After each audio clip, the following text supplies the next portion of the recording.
Sunny day out here. My goodness. It's a lot going on.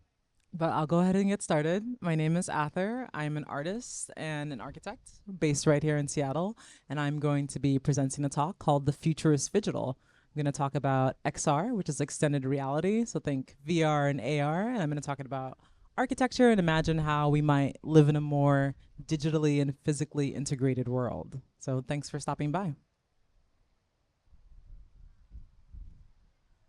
So, like I said, I'm an XR artist and architect. So that means I make a wide variety of augmented reality experiences. I have quite a few filters on all the popular platforms. So, Snapchat, Instagram, and TikTok. My filters have been used hundreds of thousands of times, and I have over 1 million views on my filters. So, if you're you can find me at Athr, ATHR __ art across all platforms. That's the same name on every platform. Um, yeah, so if you're active on any of these platforms, the likelihood that you've seen my filters or interacted with them is pretty high. So the goal of this talk is to be informative. We're going to learn about extended reality, whatever that is. Like it's very new, so a lot of people don't know much about it. And we're also going to kind of imagine together and dream up what our future world could be. Before we really jump into the meat of it, we're going to go over some terms. So I'm going to take this off. Okay, that's way better. Oh my God. Thing is taller than me. So there's a lot of language in the XR industry, and it can be really confusing to understand, especially if you're new to it and have never heard of it. So we're going to start with just the word XR. So XR is really an umbrella term to describe any kind of mixed reality. So that's AR, like Instagram filters. That's VR. If you've ever worn a VR headset, then you've been in VR. And kind of altogether, that's what we consider the XR industry. So to get a clearer sense of what this all means, we're going to look at what I like to call the spectrum of reality. And we'll start with one that all of us should be familiar with. So that's the physical world. It's what we're in right now. We're standing in the thick of it. It's filled with sights and sounds, and it's governed by the rules of nature, and we really engage with it using our bodies. Next up is augmented reality. If you've ever played Pokemon Go or used an Instagram filter, then you've engaged with augmented reality, or AR for short. A not so obvious use case of AR is when you're on your Zoom call, and if you have a virtual background, you've just augmented your reality. You've occluded the physical background behind you. So yeah, AR is really anytime you're layering digital content onto the physical world. Mixed reality is a touch more complex. So this is similar to AR, except in this case, the digital content actually responds to the physical environment. So you could have a digital object on top of a table, and it would be able to know that there's a boundary of a wall on either side of it. So it gets a little bit more complex. Lastly is virtual reality, otherwise known as VR. So if you've ever raise your hand if you've ever had like a VR headset on your head. Like, have you done that? Okay, cool. Wow, we got some gamers. That's awesome. What was that experience like? I know we're in the real world, which is great. I'm glad you left the digital world to join me in the physical. Did you raise your hand if you liked the VR experience? Like, were you into it? Was it cool? Was it different? Was it weird? Yeah. Okay, what'd you like about it? Yeah.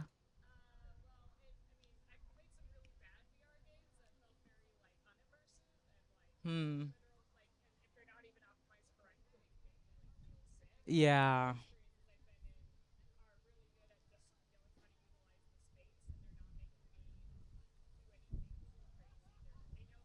Mm-hmm.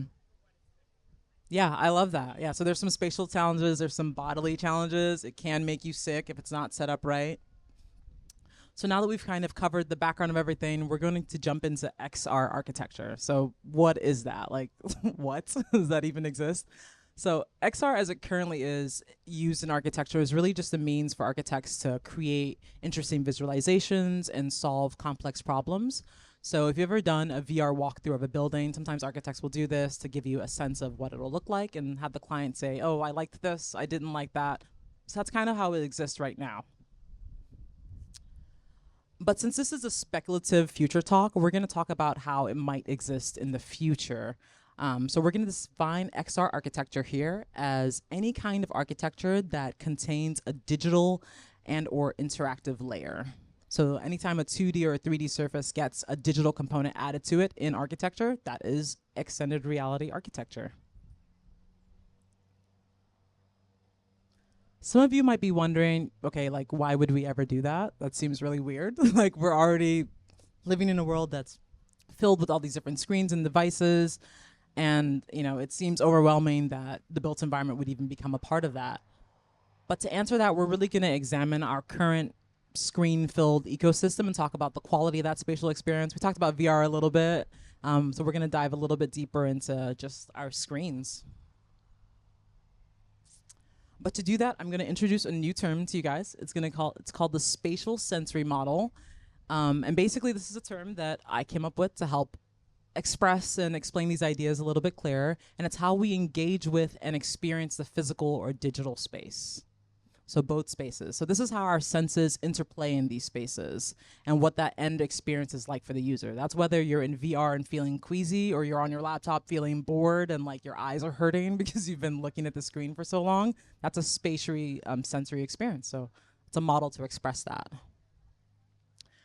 So currently the way that we engage with physical and digital space is pretty incongruous. Like, we spend a lot of time on devices, and then sometimes it feels like we're not in the physical world enough. And then when we're in the physical world but we have digital work to do, we can kind of feel torn between these two worlds.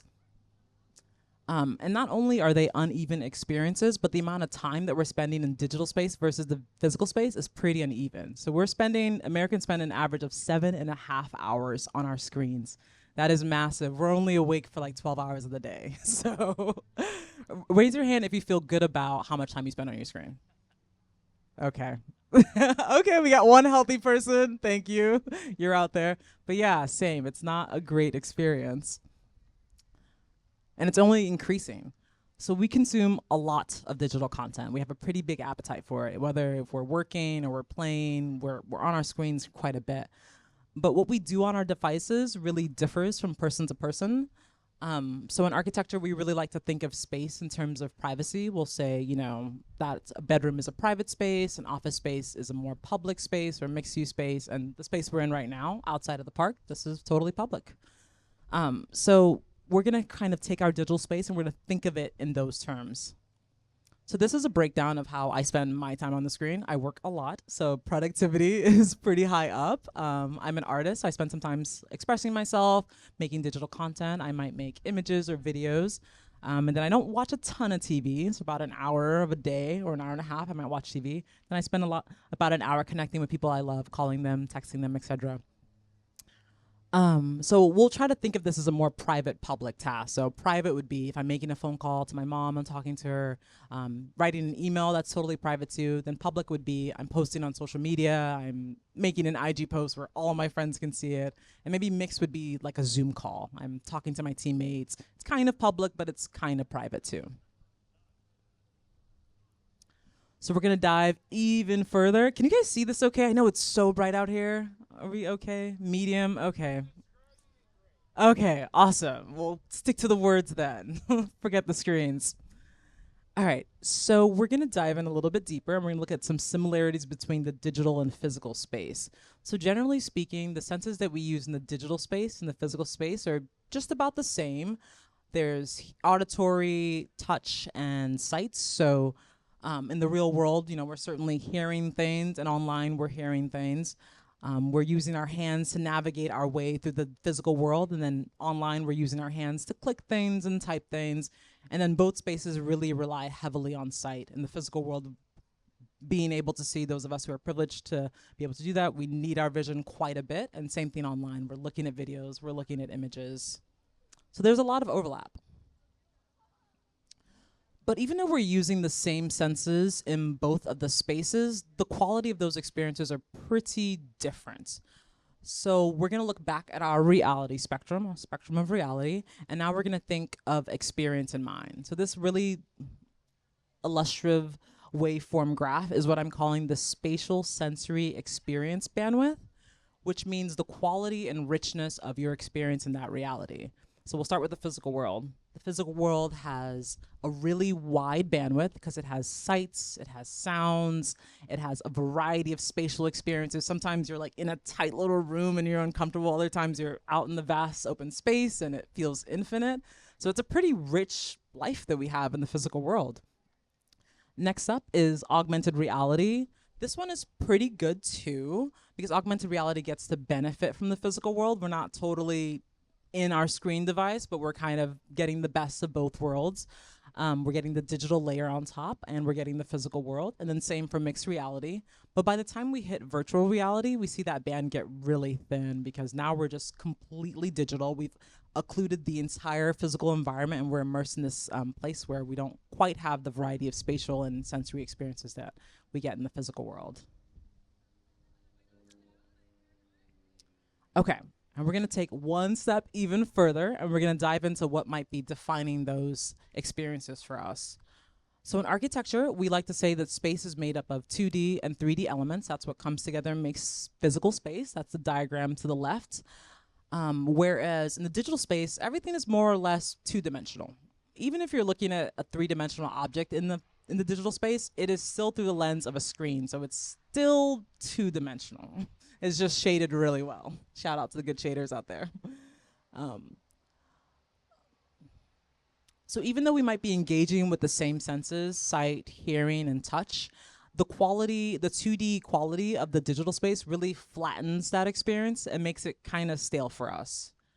And that's something that we really feel as users. It's a real thing. When you're sitting on your computer for 6+ hours of the day, you get lethargic, you start feeling drained. The digital space is not a great place to spend that much time in.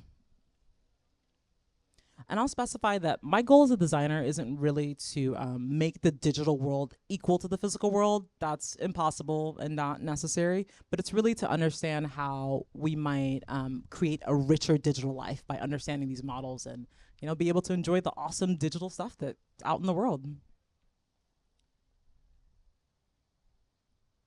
Okay, now that we kind of have all of that down, we're gonna jump into a new spectrum. Now this is the interaction spectrum.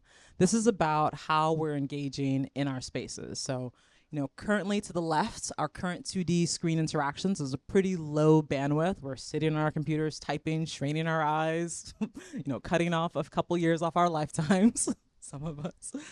And, but as we approach to the right, we get into the augmented interactions, and that's a little bit better. We're still engaging in the physical world, but we have our digital content with us. And then all the way to the far end of it is what I like to call phygital spatial interactions, and that's kind of this need for more spatial and haptic interactions with our digital content. So that's content that's not completely two-dimensional on a screen. It's existing three-dimensional with us, and we're engaging with it in a more spatial way. So we're not just sitting on a screen or touching our iPad. So we're going to call this phygital spatial interactions, and that's a more haptic and spatial approach to digital interactions. So this is closer to our natural physical world. This is closer to the way we kind of engage with the physical world with a set of natural gestures and spatial interactions, and we kind of watch things respond in three-dimensionally. This would be a much more natural bridge to help the two worlds complement each other instead of clashing all the time and feeling like we have to choose whether or not we want to hang out with our friends or get a bunch of emails done. Now let's look back at that screen time breakdown, and now with the lens of a more spatial approach. So this is kind of like the dream slides. This is what it could be instead of what it is right now. So one is Phygital art. So we're going to get to engage with one of those today. My incredibly talented friend designed an experience for us to go through, but that'll be later. So basically, this is art that is not screen-based. It is completely three-dimensional and that you get to engage with via gestures. Next up are Phygital avatars. So this is spending time in a physical space with someone who is not physically present, but may be present as an avatar. It's a kind of phygital avatar that is there with you. You know, what technology might create that is still TBD. Maybe they're a hologram, maybe they're a light projection. I don't know, but they're not in a screen on a box. Next up is extended reality cafes. So this is kind of the same idea, except here we kind of have different services that we're doing. Maybe we're working on a project with someone, maybe we're eating with someone we haven't seen in a while, but they're not physically there. So they're there as an avatar, but we're engaging in an extended reality place. And maybe our background is something that is more virtual than it is physical, but the space itself is physical. Has anyone ever done Sandbox here? Okay, great. Can you talk about that a little bit? What was that like? Yes, exactly. Yep.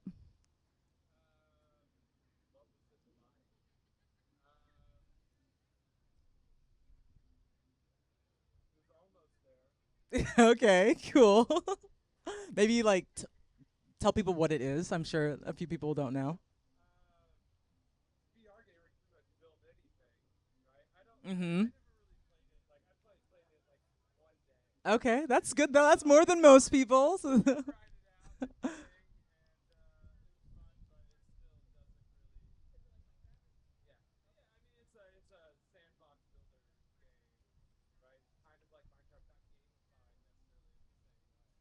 Yeah, exactly. It is an interesting experience. You are in a physical space with someone else. You have a VR headset on, so you're still occluding the physical world, but you are in a physical space, and it does map out the virtual space with the physical. So I think it's getting there, like you were saying. But I would love it if you could take, yeah, but it's yeah, one step at a time.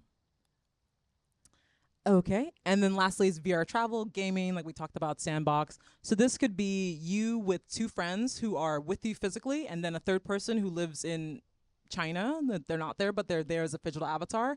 And you guys are in a physical room that which background is completely virtual. So they've augmented the actual walls, and you guys are like traveling. Like, doesn't that sound cool? You don't wear any VR headsets. Maybe the person who is completely in Asia does, but you yourself actually get that nice physical social interaction. So now we can kind of look at the current ecosystem of XR and along our reality spectrum. So we have the physical world, which we're engaging with our senses. We have augmented reality, which we use our devices for, and same for mixed reality. And then we have virtual reality. But if we disrupt this, we could have this whole other part of the ecosystem that could be more about augmenting our materials and creating more phygital social experiences. And so that's a future that I feel really excited about, and I hope that you guys here with me today were able to learn about it and hopefully get excited about it too. Here are some resources if you're curious about XR and you want to learn more. Check out Future Arts; they're amazing. Snapchat, they're in Seattle and really great. Nobly is also really awesome, and then the VR AR Association is really great. So we have a phygital art experience for you. We're setting it up in that little blue house because it is light sensitive. But this is like a little demo video of what that's gonna look like. So basically, it's called the butterfly effect, and you're going to be able to make a set of gestures to reveal a butterfly, and then you'll get to change the scene and actually draw a butterfly spatially and see it appear before you three-dimensionally. I hope you can see that a little bit. Yeah, I think some of you. It's kind of hard to see here, but um, I think I have the poster board. Yeah, there we go. So that's the poster for it. Basically, you'll get to open your hands in front of the sensor, and it's going to reveal this beautiful three-dimensional butterfly. And then when you close your hands, turn them into fists, it's going to slow down the particles that are creating the butterfly.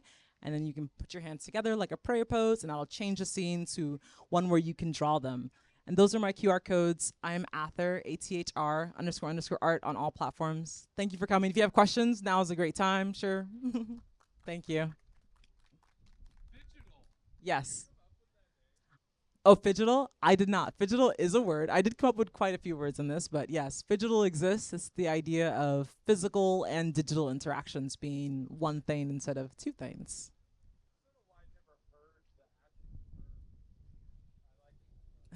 Thank you. Me too.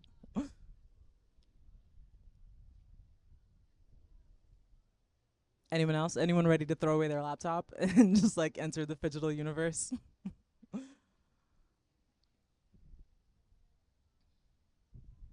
But okay, thank you guys for coming. I super appreciate it. We're going to set up our art experience in that blue box right there, and I hope to see you guys there.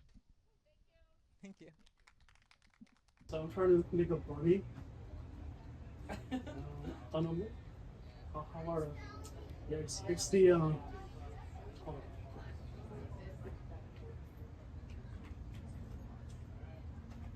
yeah, something is maybe I'll use the other hand. Hi, do you want to try it out? It's an interactive spatial art installation. Oh, I love that. I was just trying to tell I wanted to do something like that as a contribution to next year's. Yeah, well, we designed it and he created the technology, so you guys can ask any question you want. Very nice.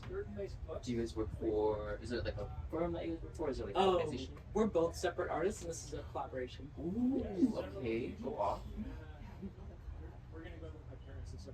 Okay. Alright, so it will disappear in like 15 seconds. So if I draw the eyes now, I'll move to the ears. And then, Oh my god, the bunny, you're killing me.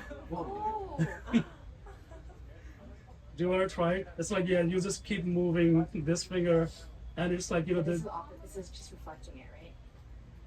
Did you Yeah. do a reflection? So Yeah, you're it's drawing just a on one reflection. side. Yeah.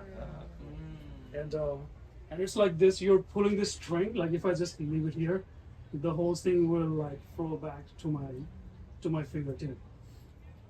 And so if I leave it here, it will come back. And then, alright. I see. Alright, so these are big eyes and then big ears, yeah, but Oh, I see it. I see it.